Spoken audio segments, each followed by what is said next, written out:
की जय हिंद जय हिंद जय हिंद जय हिंद जय हिंद। আগরতলা প্রেস ক্লাবের সম্মাননীয় সভাপতি জয়ন্ত ভট্টাচার্য মহোদয় সঙ্গে থাকবেন বরিষ্ঠ সাংবাদিক। প্রেস ক্লাবটা নির্বাচিত বডি, এই বডিকে আমরাই ভোট দিয়ে নির্বাচিত করছি। যেমন প্রেস ক্লাব তো ভালোই চলছে। এখন মধ্যে এইটুকু বলতে পারি যে আগরতলা প্রেস ক্লাবের সুনাম সারা ভারতবর্ষে ছড়িয়ে আছে। একমাত্র প্রেস ক্লাব যেখানে আমরা বার খুলিনি, সেটা আমরা প্রবীণদের, আমাদের যারা সিনিয়র ছিল তাদেরকে কথা দিয়েছিলাম, কারণ তারা ভাবছিলেন যে আমি বোধহয় এটা মদের ঠ্যাগ করার জন্য প্রেস ক্লাবটা প্রস্তাব দিয়েছি।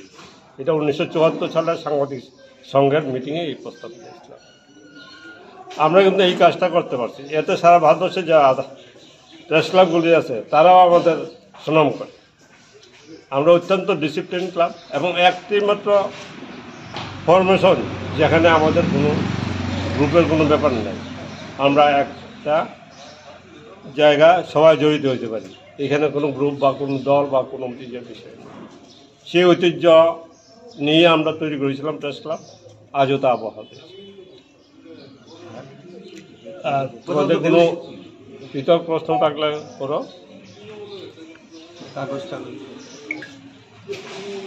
অত্যন্ত স্বপ্ন নিয়ে অতি পরিশ্রমের যে এই রাস্তার সমস্ত প্রবীণ সাংবাদিকরা ঘুরছে এই প্রেস ক্লাবের।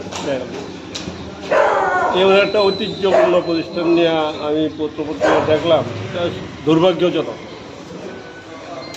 আগরতলা প্রেস ক্লাবে অতীতে এই ধরনের ঘটনা হয়, মানে আমাদের সম্মানের দিকে তাকিয়ে আমরা কেউ এইসব নিয়ে এইসব আচরণের সম্মুখীন হই না।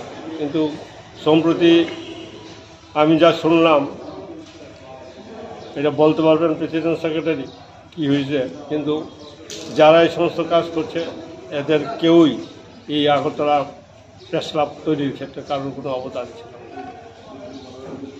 আমরা এই ক্লাবের মর্যাদা যে কোনো মূল্যে রাখতে চাই। যদি কিছু হয়ে থাকে ক্লাবের কর্মীদেরকে না ধমকিয়ে, প্রেসিডেন্ট আছে, সেক্রেটারি আছে, যাদেরকে জিজ্ঞাসা করলেই হয়। আমার মনে হয় এটা কোনো উদ্দেশ্যে ক্রিয়েটেড করা হয়েছে, কেন প্রেসিডেন্ট সেক্রেটারি কাউকে বন্দি করে রাখবে প্রেস ক্লাবের সাংবাদিকদের, এটা কেউ বিশ্বাসই করবে না। তা আমরা এটা বদনাম, প্রেস ক্লাবের বদনাম করছি। কাজটা যারা করছে তাদেরকে বলতেই প্রেস ক্লাবের যে উদ্দেশ্য নিয়ে আমরা এটা গড়ে তুলেছি তার মর্যাদা অবগান যাদের চলে, আমরা যারা একটি জায়গায় বসতে পারি কোনো মতলব ছাড়া, সেই চেষ্টাটা করে যেতে হবে। যারা করছে তাদেরকে বলবো বিষয়টা সে মিটিয়ে নিতে, প্রেস ক্লাব সেক্রেটারি প্রেসিডেন্টকে বলবো এদেরকে ডেকে জিজ্ঞাসা করতে।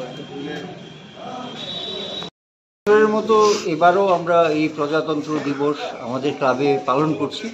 তো এই দিনটি আমাদের কাছে খুবই একটি গুরুত্বপূর্ণ দিন।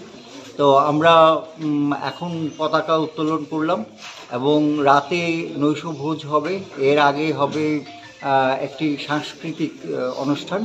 তো আমি ক্লাবের সমস্ত সদস্যদের ওই প্রীতিভোজে এবং কালচারাল যে অনুষ্ঠান হবে সেখানে উপস্থিত থাকার অনুরোধ জানাচ্ছি।